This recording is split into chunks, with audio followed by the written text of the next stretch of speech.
Bayangkan buat HIV test dan jawapannya HIV positif. Apa sebenarnya berlaku dalam badan selepas tu?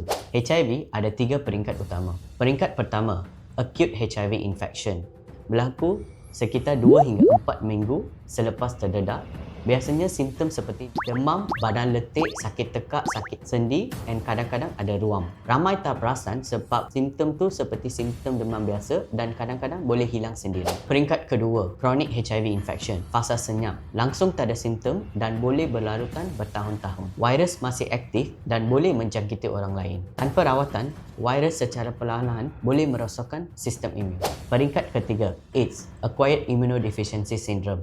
Sistem imun menjadi sangat lemah, mudah kena jangkitan serius seperti TB, pneumonia dan juga jangkitan kulat. Berat badan menurun, cirit-birit berpanjangan dan badan rasa sangat lemah. Tapi anda perlu tahu, dengan rawatan ART, ramai pesakit tidak sampai ke stage AIDS. Kalau anda pernah ada simptom seperti ini atau rasa pernah terdedah dengan jangkitan ini, jangan tunggu. Buat saringan awal. Ia boleh selamatkan nyawa anda dan orang tersayang.